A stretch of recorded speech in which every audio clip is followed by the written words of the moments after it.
Cyber കള്ളന്മാർ വലവിരിച്ച് കാത്തിരിക്കുമ്പോൾ അവസാനത്തെ ആ വരി പ്രത്യേകം ശ്രദ്ധിക്കണം കേട്ടോ. നമ്മൾ അധ്വാനിച്ചുണ്ടാക്കുന്ന പണം അങ്ങനെ വെറുതെ ആർക്കെങ്കിലും കൊണ്ടുപോകാൻ ഉള്ളതല്ല. സംസ്ഥാനത്ത് ഓൺലൈൻ തട്ടിപ്പുകൾ വ്യാപകമാവുകയാണ്. 11 മാസത്തിനിടെ 700 കോടി രൂപ ഇവർ തട്ടിയെടുത്തുവെന്നാണ് പോലീസിന്റെ കണക്ക്. ഇത് റിപ്പോർട്ട് ചെയ്തത് മാത്രം. എത്രത്തോളം ഭീകരമായ ഒരു അവസ്ഥയിലൂടെയാണ് നമ്മൾ കടന്നുപോകുന്നത്.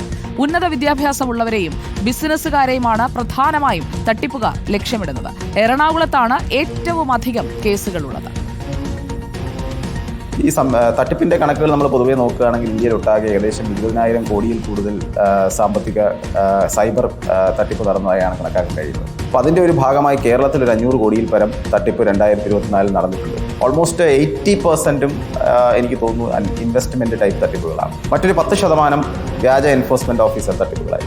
മറ്റെല്ലാ തട്ടിപ്പുകളും കൂടി ചേർന്നുകൊണ്ട് ഒരു 10%. ഈ രീതിയിലാണ് കേരളത്തിലുള്ള ട്രെൻഡ്. അപ്പോൾ നമ്മൾ നോക്കിയാൽ തന്നെ നല്ലൊരു ഭാഗം തട്ടിപ്പും നമ്മൾ നിക്ഷേപകരെ തേടിപ്പോയി നമ്മൾ നിക്ഷേപിച്ച് പണം നഷ്ടപ്പെടുന്ന രീതിയിലുള്ള തട്ടിപ്പാണ്. അപ്പോൾ ഈ സാമൂഹിക മാധ്യമങ്ങൾ വഴി വരുന്ന നിക്ഷേപ വാഗ്ദാനങ്ങളെ പൂർണ്ണമായും തിരസ്കരിച്ചാൽ തന്നെ ഏകദേശം 80% സൈബർ കുറ്റകൃത്യം നമുക്ക് ഇല്ലാതാക്കാൻ കഴിയുമെന്നുള്ളതാണ് നമ്മൾ മനസ്സിലാക്കിയത്. ഏറ്റവും ഇമ്മീഡിയറ്റ്ലി നമ്മൾ 1930 എന്ന നമ്പറിൽ വിളിച്ച് രജിസ്റ്റർ ചെയ്യുന്നതോടുകൂടി ഈ പണം ഏതെങ്കിലും ഡിജിറ്റൽ അക്കൗണ്ടിൽ അല്ലെങ്കിൽ ബാങ്ക് അക്കൗണ്ടിൽ അല്ലെങ്കിൽ വാലറ്റിൽ നിലവിലുണ്ടെങ്കിൽ നമുക്കത് ബ്ലോക്ക് ചെയ്യാനും ഈ തട്ടിപ്പിനിരയായ ആൾക്ക് തിരികെ നൽകാനും സാധിക്കും.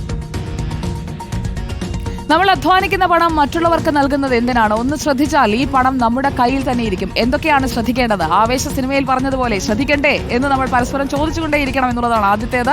റിനു ശ്രീധർ നമുക്കൊപ്പം ചേരുന്നു തിരുവനന്തപുരത്ത് നിന്ന്. Good evening Rinu Sridhar. 1-2 അല്ല 700 കോടിയുടെ കണക്കാണ് ഇപ്പോൾ സൈബർ സെല്ല് തന്നെ കൃത്യമായി പറഞ്ഞു വെക്കുന്നത്. പലതരത്തിലുള്ള തട്ടിപ്പുകൾ സംസ്ഥാനത്ത് ഇപ്പോൾ ഏറ്റവും കൂടുതൽ സക്രിയമായിരിക്കുന്നത്, ഏറ്റവും ആക്റ്റീവായിരിക്കുന്നത് ഏത് തട്ടിപ്പാണ്?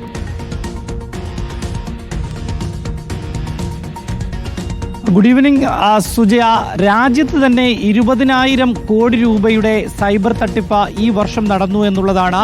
ഇതിലേകദേശം 700 കോടിയോളം രൂപയുടെ തട്ടിപ്പ് കേരളത്തിലാണ് നടന്നത്. ഏറ്റവും പ്രധാനമായും 3 രീതിയിലുള്ള തട്ടിപ്പുകളാണ് നടക്കുന്നത്. ഒന്ന്, ഇൻവെസ്റ്റ്മെന്റ് തട്ടിപ്പ്. സോഷ്യൽ മീഡിയകൾ അടക്കം പരസ്യം ചെയ്തുകൊണ്ട് കൂടുതൽ പണം കൊയ്യാം എന്നുള്ള തരത്തിലേക്ക് പരസ്യം വരുന്നു. ഇതിൽ ആകൃഷ്ടരായ ജനങ്ങൾ പൈസ മുടക്കുന്നു. ആദ്യഘട്ടത്തിൽ ചില ലാഭവിഹിതങ്ങൾ കിട്ടുന്നു. പക്ഷേ അത് പിൻവലിക്കാനൊന്നും ഒരിക്കലും കഴിയില്ല. തുടർന്ന് വീണ്ടും കൂടുതൽ പണം നിക്ഷേപിക്കുന്നു. വൻ തുകകൾ നഷ്ടമാകുന്ന ഒരു സാഹചര്യം. 2, വെർച്വൽ അറസ്റ്റിലൂടെ പണം തട്ടിയെടുക്കുക എന്നുള്ളതാണ്. നമുക്കറിയാം, ഈ സൈബർ കുറ്റകൃത്യങ്ങൾ അടക്കം വാദിക്കുന്ന ഏറ്റവും പ്രഗത്ഭനായിട്ടുള്ള ഒരു വക്കീലിൻ്റെ, ക്രൈം അഡ്വക്കേറ്റിൻ്റെ കയ്യിൽ നിന്നാണ് ഈ കഴിഞ്ഞ ദിവസങ്ങളിൽ തിരുവനന്തപുരത്ത് കോടികൾ ഇത്തരത്തിൽ വെർച്വൽ അറസ്റ്റിലൂടെ തട്ടിയെടുത്തത് എന്നുള്ളതാണ്. അത്രയും അധികം കബളിപ്പിക്കപ്പെടുന്നു ജനങ്ങൾ എന്നുള്ളതാണ്. മറ്റൊന്ന്, മൂന്നാമതായിട്ടുള്ളത് OTP ഫ്രോഡ് എന്നുള്ള തരത്തിലാണ്. അത് നേരത്തെ സജീവമായിരുന്നെങ്കിൽ ഇപ്പോൾ അത്ര സജീവമല്ല എന്നുള്ളതാണ്.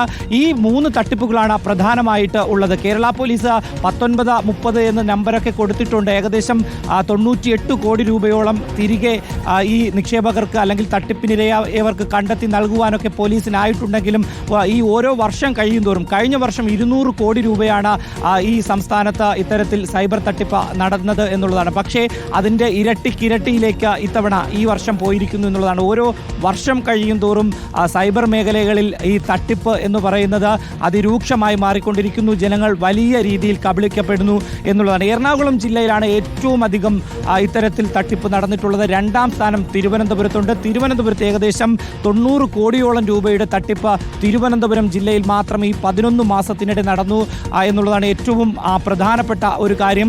പല രീതിയിലുള്ള പഴുതടച്ചുള്ള ഇടപെടലുകൾ, ക്യാമ്പയിനുകൾ ഒക്കെ തന്നെ സംസ്ഥാന സർക്കാരും പോലീസും നടത്തുന്നുണ്ടെങ്കിലും ഓരോ ദിവസം കഴിയുന്തോറും ഓരോരുത്തരും ഇത്തരം തട്ടിപ്പിന് ഇരയായി മാറിക്കൊണ്ടിരിക്കുകയാണ്. അതുകൊണ്ട് തന്നെ റിനു ശ്രീധർ, താങ്ക് യു. റിനു സൂചിപ്പിച്ചതുപോലെ തന്നെ ഇതൊരു സ്കാം അലേർട്ടാണ്. നമുക്ക് ചുറ്റും നടന്നു വരുന്ന തട്ടിപ്പുകൾ അത് ഓരോ ദിവസവും സംഭവിക്കുന്നുണ്ട്. ചില